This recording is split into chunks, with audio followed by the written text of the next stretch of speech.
Assalamualaikum warahmatullahi wabarakatuh. Bismillahirrahmanirrahim. Alhamdulillahi rabbil alamin. Alhamdulillahilladzi sadaqana wa'dah wa awrasana al-ardha natabawwa'u minal jannati haitsu nasha' fa ni'ma ajrul amilin. Asyhadu an la ilaha illallah wahdahu la syarika lah wa asyhadu anna sayyidana wa maulana Muhammadan abduhu wa rasuluh la nabiyya wa la rasul ba'dah, amma ba'd.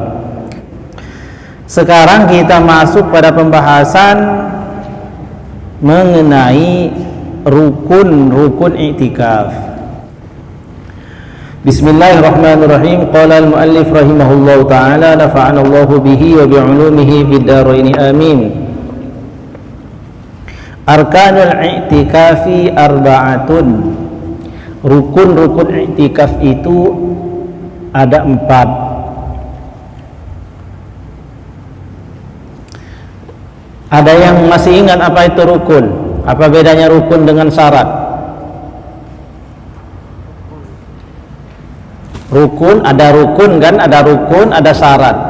Ada rukun sholat, ada syarat sah sholat. Ada rukun puasa, ada syarat sah puasa. Ada yang masih ingat perbedaan antara rukun dan syarat? Iya. Nah, sekarang rukun daripada i'tikaf. Apa rukun yang ada di dalam i'tikaf ini?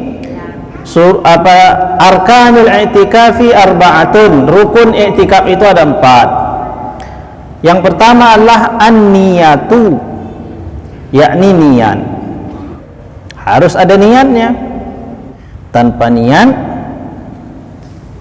ya tidak ada sesuatu itu. Kemudian yang kedua adalah al-lubsu. Yang kedua adalah al-lubsu. Lubsu di sini artinya menetap di masjid, berdiam diri di masjid. Saya niat i'tikaf, tapi di rumah aja, ya nggak i'tikaf. Kenapa? Karena rukunnya tidak terpenuhi kan? Nah, tidak terpenuhi semua. Jadi rukun i'tikaf yang pertama an-niyatu, niat. Yang kedua wal-lubsu, yakni berdiam di dalam masjid. Kemudian yang ketiga adalah mu'takafun fihi, artinya adalah tempat i'tikaf, tempat di mana di dalamnya ia beriktikaf, yaitu masjid. Kemudian yang keempat kira-kira apa? Harus ada orangnya, ya. Yang keempat adalah mu'takif, orang yang beriktikaf. Nah, ibu-ibu sekalian, hilangnya satu di antara 4 tersebut menyebabkan i'tikaf itu tidak ada. Jadi rukun i'tikaf adalah semua perkara yang mesti ada baru i'tikaf itu bisa dilaksanakan. Itu namanya rukun. Dan rukun i'tikaf itu ada 4. Nah, sekarang coba untuk memahami lebih mudah ibu-ibu. Rukun nikah. Rukun nikah itu ada 1, mempelai laki-laki, 2, mempelai perempuan, 3, wali, 4, 2 orang saksi, 2 orang saksi, ya bukan saksi, 2 orang saksi, kemudian 6, ijab kabul. Bisa nggak nikah itu terlaksana hilang salah satu dari itu? Tidak bisa. Menikah tapi hanya ada mempelai perempuannya, mempelai laki-laki tidak ada, bisa nikah nggak? Tidak bisa. Oh, semua lengkap tapi tidak ada wali, menikah enggak? Nikah sendiri, ya nggak bisa. Itu namanya rukun. Nah, i'tikaf ini begitulah, ada 4, hilang salah satu, maka posisinya seperti nikah tadi itu, tidak bisa terlaksana. Jadi yang dimaksud dengan rukun itu sesuatu yang ada di dalam sebuah amalan itu yang hilangnya salah satu saja daripada jenis-jenis rukun itu menyebabkan amalan tersebut tidak bisa terlaksana. Paham ibu-ibu? Paham. Kemudian selanjutnya surutul i'tikafi sittatun. Syarat-syarat i'tikaf ada 6. Nah, kita hari ini i'tikaf enggak? Itikaf? Yakin? Nah, keyakinan ibu ini sekarang bahwasanya kita sekarang dalam keadaan beriktikaf itu secara yakin atau kira-kira? Secara yakin? Nah, secara yakin? Yakin. Kalau cara yakin saya mau tanya, 6 syarat iktikaf itu apa?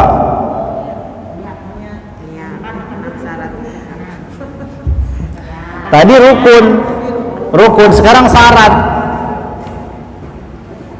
Ibu-ibu kan sudah benar-benar yakin kan kalau hari ini kita iktikaf? Itu ibu-ibu yakinnya karena kira-kira atau karena betul-betul yakin? Betul yakin. Kalau betul-betul yakin itu, maka ibu-ibu harus mengetahui 6 syarat ini. Kalau ibu-ibu nggak mengetahui 6 syarat ini, berarti ibu bilang iktikaf ini masih kira. Sekarang saya tanya dulu, apa kira-kira syarat iktikaf itu?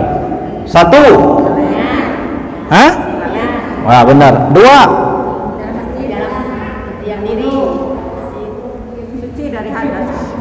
Nah kan, berarti tebak-tebakan. Susah ya, mau diterima amal itu ternyata ribet. Ya, sekarang kita lihat. Setelah ini selesai pembahasan syarat ini, maka baru ibu akan mengatakan bahwa kita iktikaf dan yakin. Tapi sebelum kita bahas 6 ini, ibu mengatakan hari ini kita iktikaf. Boleh jadi kita sudah iktikaf, tapi itu pun karena tebak-tebakan. Mudah-mudahan tebak-tebakan kita betul ya, mudah-mudahan. Nah, sekarang kita lihat ibu-ibu. Syurutul i'tikaf sittatun. Syarat i'tikaf itu ada 6. Tadi rukun ya. Tadi rukun.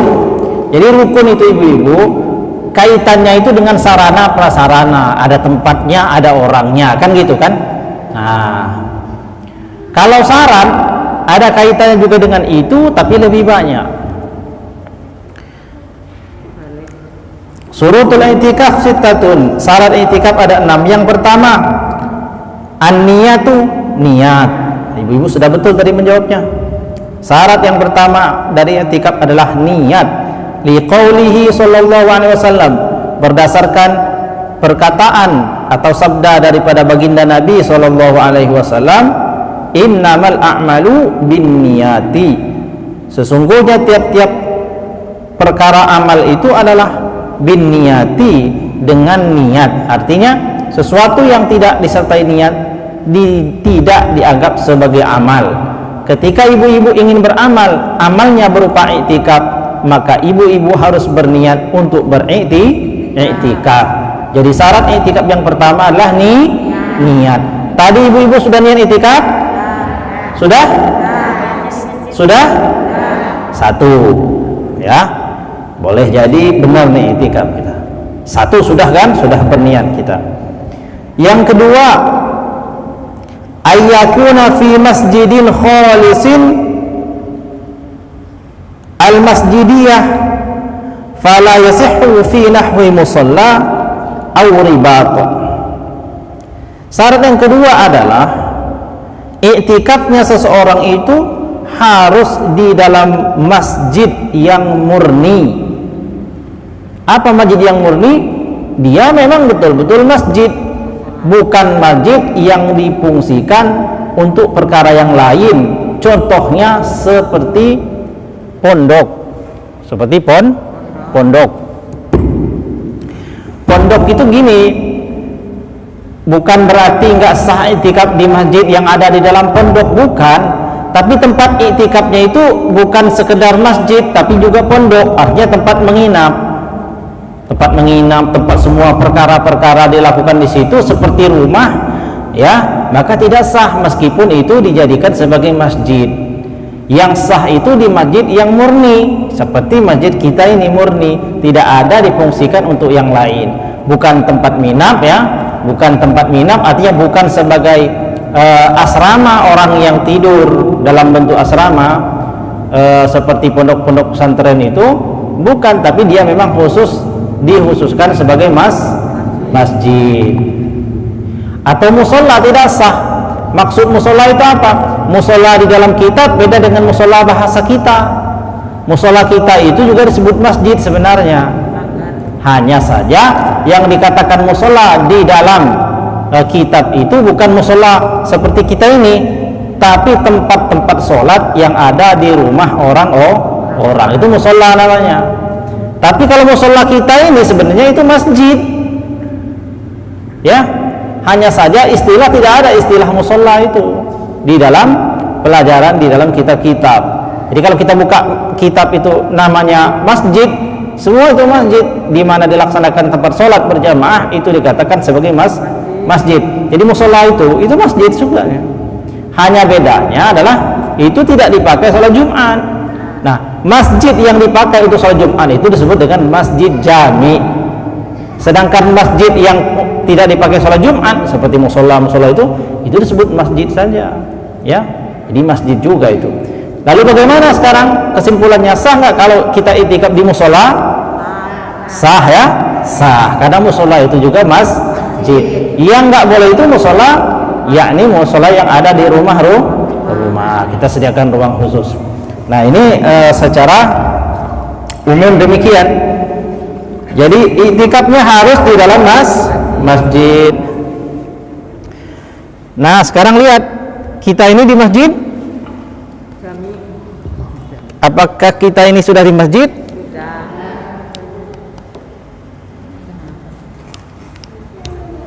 Tes. Ya. Berarti sudah memenuhi 2 syarat ya? 2 syarat.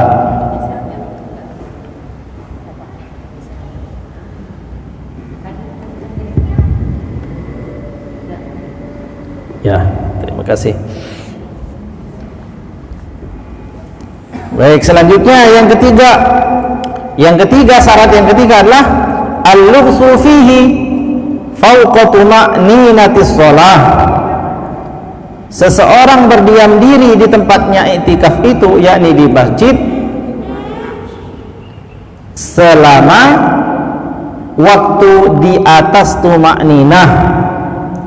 Di atas tuma'ninah itu lebih lama sedikit daripada tuma'ninah di dalam sholat. Ya, kalau tuma'ninah di dalam sholat itu kan ukurannya adalah seperti orang membaca tasbih 1 kali. Nah, jadi tuma'ninah lebih daripada itu, maka ketika orang sudah sempat membaca tasbih 2 kali ya atau lebih masuk ke dalam masjid, maka dia sudah dikatakan orang yang beriktikaf. Jadi yang ketiga adalah syarat iktikaf itu berdiam diri di masjid selama sekurang-kurangnya adalah seukuran lebih dari 1 tuma'ninah, lebih daripada tuma'ninah di dalam sholat. Ya cepatlah itu, sekejap kan. Yang penting dia sempat berdiam di situ. Ai al-wuqufu, ya ini seseorang itu diam, wala yasihhu ma'a al-murur biduni wukuf, maka tidak sah jika seseorang itu iktikaf tapi dia hanya lewat saja, masuk dari satu pintu keluar dari pintu yang satu lagi. Amma bin nisbati litaraddudi fayasihhu lianna hukmahu hukmil wuqufi. Akan tetapi kalau dia lewat masjidnya itu secara bolak-balik, artinya dia masuk dari masjid ini ke masjid masuk dari pintu samping ini ke pintu sana, dari sana dia masuk lagi, maka bolak-baliknya seseorang itu tadi dianggapnya iktikaf, karena 2 kali bolak-balik itu dihukumi sama seperti hukum seseorang yang diam. Nah, jadi tercepat daripada iktikaf itu kita masuk ke dalam masjidnya iktikaf, lalu kita berjalan ke satu pojok, lalu kita keluar lagi. Artinya 2 kali bolak-balik. Tapi kalau sekali lewat saja, ibu masuk lewat sini, nggak ada pernah diamnya, langsung keluar sampai di sana keluar.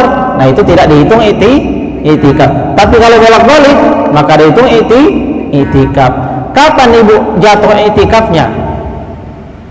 Kapan? Kan ibu lewat nih. Kan iktikaf itu artinya diam kan? Harus ada masa diamnya. ibu lewat sini kalau nggak pernah berhenti itu keluar, itu ada diamnya nggak? Tapi kalau ibu bolak-balik itu ada diamnya nggak? Kapan waktu diamnya? Pada saat ibu berputar itu, pada saat ibu berputar sebentar, ibu jalan-jalan dari sini, kan berhenti dulu kan? Karena mau muter kan? Ya kan? Maka dia disinilah dihitung jatuh itikafnya itu. Pak nggak pernah berhenti, jalan mundur, ya pasti berhenti lah.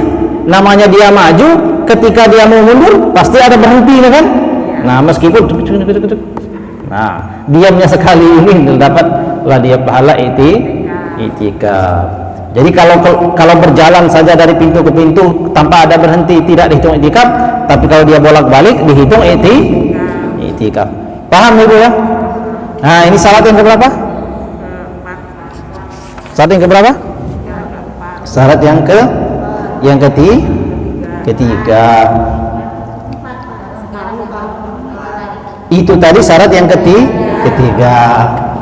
Sekarang baru syarat yang keempat. Diputar-putar aja, pokoknya nggak pernah salah. Ya itu. Nah sekarang ibu-ibu memenuhi syarat tadi sudah sampai ketiga? Memenuhi nggak? Memenuhi. Nah sekarang yang keempat, syarat yang keempat adalah at-thaharatu 'anil hadasil akbar. Seseorang yang i'tikaf itu adalah orang yang suci daripada hadas besar, kal janabati seperti junub, wal haidi atau seseorang yang haid, wan nifasi atau nifas. Maka orang yang terbebas daripada hadas besar sah i'tikafnya. Kemudian yang kelima, al-aqlu, berakal. Ibu-ibu berakal semua yang sini? Alhamdulillah. Fala yasihhu minal majnuni, maka tidak dianggap sah, maka tidaklah sah i'tikafnya orang yang gila. Nah, orang yang sedang terkena penyakit gila tiba-tiba kehujanan dia lari ke masjid diam. Nah, dia tidak sah i'tikafnya. Falau junnal mu'takifu walau lahzatan batalal i'tikaf. Walaupun i'tikaf, walaupun terkena penyakit gilanya itu hanya sesaat. Orang masuk dalam masjid. Ya. Orang masuk ke masjid, niat benar-benar ya. Sudah niat masuk masjid, diam. Tiba-tiba gila. Tapi gilanya sebentar, hanya 2 menit. Maka batal. Walau lahzatan, meskipun hanya sesaat saja, batalal i'tikaf, maka batallah i'tikafnya. Jadi yang kelima, syarat i'tikaf adalah apa? Berakal. Kemudian yang keenam, al-islamu, Islam. Fala yasihhu min kafirin, maka tidak sah i'tikafnya orang kafir. Nah, inilah 6 syarat daripada i'tikaf. Ke-6 ini semua ada enggak pada kita semuanya? Ada. Berarti betullah kita hari ini sedang beriktikaf. Dan siapa yang beriktikaf mendapatkan pahala bagaimana? 3 lebih jauh. Allah jauhkan daripada 3 khondak, dan tiap-tiap khondak itu jaraknya lebih jauh dari timur ke barat. Lebih jauh daripada jarak timur dan barat. Jadi ibu-ibu sekalian, kalau ibu-ibu diam saja di rumah tidak datang ngaji, nggak dapat pahala apa-apa. Dengan sebab ibu-ibu sekalian datang ke masjid ini, lalu ibu-ibu sudah mengetahui ilmu tentang i'tikaf, maka ibu-ibu tadi masuk ke masjid dengan niat i'tikaf. Hari ini kalau perbuatannya itu ikhlas karena Allah, ibu-ibu sekalian, dan insya Allah kita semuanya telah diberikan Allah ganjaran. Allah jauhkan daripada neraka sejauh 3 khondak. Dan tiap-tiap khondak itu artinya parit, dan tiap-tiap parit, jarak dari satu parit ke parit yang lain itu jaraknya adalah lebih jauh daripada timur dan barat. Alhamdulillah. Nah, inilah besarnya faidah ketika seseorang itu hadir menghadiri majelis ilmu yang ada di masjid. Hadir di majelis ilmunya sudah dapat kelebihan yang sangat mulia. belum lagi karena tempatnya masjid, belum lagi ketika kita masuk masjid berniat i'tikaf. Dan semua ganjaran yang besar yang Allah berikan itu kita dapatkan bila mana kita mengetahui ilmunya. Tanpa kita mengetahui ilmunya, maka kita masuk masjid ini tidak dapat apa-apa, hanya dapat pahala masuk masjid saja, tapi tidak mendapatkan pahala i'tikaf. Kenapa? Karena kita tidak tahu caranya bagaimana supaya kita ini dapat pahala i'tikaf.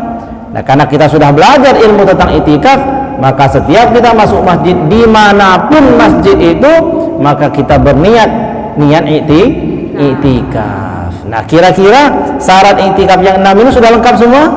Kita jalani? Sudah lengkap. Maka bisalah kita mengatakan bahwa kita ini termasuk orang yang i'tikaf. Dan yang tadi lupa masuk ke masjid, sekarang berniat i'tikaf. Nah, jadi bukan perkara yang ringan, bukan perkara yang main-main, bukan perkara yang kecil masuk masjid itu. Kenapa? Mulianya masjid itu seperti itu. Nah, ini masalah apa tadi judulnya? Judulnya apa? Rukun i'tikaf dan syarat i'tikaf. Nah, ibu-ibu ajarkan ini ke suaminya, yang suaminya sudah rajin ke masjid. Karena bapak-bapak belum sampai, masih jauh pelajaran bapak-bapak. Jauh sekali ketinggalan sama ibu-ibunya. Karena bapak-bapak kan baru mulai ya, jangan sombong, maklum karena baru mulai. Ibu-ibu udah lama, ya. Nah, satu lagi kita selesaikan masalah i'tikaf. Sunanul i'tikaf katsirah. Sunanul i'tikaf katsiratun. Sunatnya i'tikaf itu sangat banyak. Paling tidak ditulis di sini ada 6 sunat i'tikaf. Jadi kalau kita sudah sah i'tikafnya, sudah sah kan? Karena sudah tahu rukunnya terpenuhi semua. Yang kedua, syaratnya sudah ada semua. Nah, sekarang supaya sempurna lagi i'tikafnya itu masuk ke dalam masjid itu, kerjaannya itu bukan ngerumpi, bukan ngomongin masalah sayur tadi pagi, bukan ngomongin masalah cucian baju, bukan, tapi ada sesuatu yang dikerjakan di dalam masjid itu supaya amal ibadah i'tikafnya itu menjadi lebih sempurna, ya, tidak hanya tidur. 1, ayyakuna fi jami'in, hendaklah seseorang itu beriktikaf di masjid jami', aituqamu fihi jum'atin, yakni masjid yang dilaksanakan di dalamnya sholat Jumat. Kok ibu tahu? Ya tahu, ngaji makanya. Malas katanya. Yang kedua, ayyakuna yauman kamilan, hendaklah ia melaksanakan i'tikaf itu 1 hari penuh. Jadi sunnah kalau i'tikaf itu seharian penuh, dari jam 6 sampai jam 6 itu seharian penuh. Wal afdalu, dan lebih utama lagi daripada seharian penuh itu, dhammul lailati ilal yaumi, ia menggabungkan antara siang dan malam, artinya 1 hari 1 malam. Ini i'tikaf yang paling sempurna. Jadi kita masuk ke masjid ini jam 6 pagi, keluar lagi jam 6 pagi, bukan jam 6 sore. Kalau kita masuk jam 6 pagi, keluar jam 6 sore, itu namanya sunnah kan? Tetap sunnah hukumnya. Artinya kita mendapatkan i'tikaf itu secara sempurna, hukumnya sunnah. Tapi untuk menyempurnakan kesunahan atau kemuliaan i'tikaf, menyempurnakan pahalanya adalah menggabungkan antara malam dan siang. Artinya 1 hari 1 malam atau 24 jam. Itu yang kedua. Yang ketiga, sunat i'tikaf itu ayyakuna shaiman, seseorang itu dalam keadaan berpuasa. Dan i'tikaf ini memang erat kaitannya dengan ibadah puasa, terutama puasa Ramadan. Tapi meskipun bukan puasa Ramadan, ibu-ibu mau i'tikaf, sunnah dengan berpuasa. Wah, hari ini saya mau itikaf umpamanya. Lalu dia puasa pada siang harinya. Kemudian yang keempat, ayuksiru minad du'ai wa zikri wal ibadah. Hendaklah seseorang yang beritikaf itu memperbanyak doa, memperbanyak zikir, dan memperbanyak ibadah. Jadi iktikaf itu di dalam masjid, apa yang dikerjakan? Banyak-banyak berdoa, banyak-banyak berzikir, dan banyak-banyak ibadah, bukan ngobrol. Nah, itu yang dilakukan ketika iktikaf. Kemudian yang kelima, ayyatrukal makruhati wal lagwi. Seseorang yang beriktikaf itu meninggalkan perkara-perkara makruh dan perkara-perkara yang sia-sia. Apa perkara-perkara makruh dan perkara yang sia-sia tadi itu?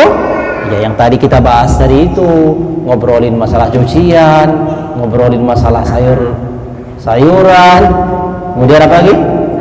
Masalah anak. Nah, kenapa? Karena masjid ini karena iktikaf itu tujuannya adalah untuk melupakan duniawi secara sejenak, kemudian fokus mendekatkan diri kepada Allah. Jadi namanya sudah iktikaf itu kita melupakan semuanya, Bu. Kita hanya tahu diri kita dan Allah Subhanahu wa ta'ala. Bahkan orang yang ada di rumah pun kita lupakan. Untuk diingat lagi nantinya, bukan lupa terus menerus. Ya. Ya. Suaminya iktikaf dalam bulan Ramadan, pulang-pulang udah nggak ingat lagi. Itu bencana namanya. Saking khusyuknya. Bukan, maksudnya itu dia tidak disibukkan perkara duniawi ketika dia iktikaf. Kenapa? Karena dia pikirkan pun tidak ada gunanya kan? Justru merusak konsentrasinya dalam ibadah. Jadi ada orang iktikaf yang dipikirin masalah kerjaan aja. Memangnya kerjaannya selesai, dia pikirin orang dia di masjid badannya nggak bisa ngapa-ngapain juga kan? Nah, maka iktikaf itu tujuannya adalah mengkhususkan diri kita ini untuk berkhulwat. Maksudnya berkhulwat itu berdua-duaan saja dengan Allah Subhanahu wa ta'ala. Jadi kita memasrahkan semua perkara hidup kita kepada Allah, kita mendekatkan diri kepada Allah, kita asik bersama Allah Subhanahu wa ta'ala. Itulah iktikaf. Itu yang keberapa, Bu? Ya, sekarang yang keenam. Sunat daripada iktikaf itulah ayyanzurahu, agar seseorang itu menazarkan iktikaf liyusaba alaihi, untuk orang tersebut mendapatkan balasan sawabal fardi, pahala pekerjaan yang wajib. Nah, jadi dalam hal iktikaf ini sunnah bernazar. Saya nazar iktikaf. Tapi kalau nazar dalam hal yang lain, dalam ibadah-ibadah yang lain seperti bersedekah, ya, kemudian menyembelih hewan kurban, kemudian menyembelih akikah, dia nazar apabila berhasil anaknya dan lain-lain, itu hukumnya makruh. Kenapa? Karena dia tidak akan bersedekah kalau tidak karena nazar. Andai yang dinazarinya tidak tercapai, maka dia nggak jadi nyembelih kan? Maka hukumnya makruh. Tapi kalau ibu-ibu bernazar iktikaf, karena nazar itu justru ibu melakukan amal. Bisa nggak ngebedain? Kalau nazar yang lain, contoh bersedekah atau berkurban, maka ibu terhalang daripada sedekah kalau itu tidak tercapai. Tapi kalau ibu bernazar iktikaf, justru iktikaf itu menjadi harus ibu kerjakan, karena kalau ibu tidak bernazar bisa saja ibu tidak beriktikaf. Dan kalau kita semuanya bernazar melakukan iktikaf, disunnahkan. Kenapa? Agar kita mendapatkan ketika iktikaf itu pahala daripada amalan yang wajib. Dan pahala dari amalan yang wajib itu lebih banyak, lebih besar. Jadi kita sholat sunat dengan sholat wajib, pahalanya gede mana? Hah? Gede mana? Gede mana? Gede sholat wajib. Puasa sunat dengan puasa wajib, mana yang lebih besar pahalanya? Puasa wajib. Jadi kita sholat sunat 70 kali, itu pahalanya baru menyamai 1 kali sholat wajib. Jadi kalau ibu meniatkan bernazar untuk itikaf, sekali ibu itikaf yang dinazari itu sama dengan ibu itikaf sebanyak 70 kali dengan tidak dinazarkan. Jadi yang keenam, sunnah seseorang itu bernazar melakukan itikaf agar ia mendapatkan pahala daripada amalan wajib. Nah, jelimet enggak nih? Tapi paham kan? Nah, jelimet tapi paham enggak apa-apa. Daripada simpel tapi tidak paham. Ada yang bilang belajar tauhid dengan sifat 20 itu ribet, Pak, panjang, susah. Tapi benar. Nah, daripada yang mudah tapi salah. Ya? Lebih baik yang susah tapi benar daripada yang mudah tapi salah. Nah, ini jadi bisa membedakan ya, kenapa nazar, kenapa itikaf itu sunnah dinazari ya, supaya mendapatkan pahala wajib. Jadi ini sunnah nazar ini pada itikaf saja, sedangkan pada ibadah yang lain seperti kurban hukumnya apa? Makruh. Wallahu a'lam bishawab. Itu saja yang bisa saya sampaikan, mudah-mudahan ada manfaatnya. Wallahul muwaffiq ila aqwamit thoriq. Wassalamualaikum warahmatullahi wabarakatuh.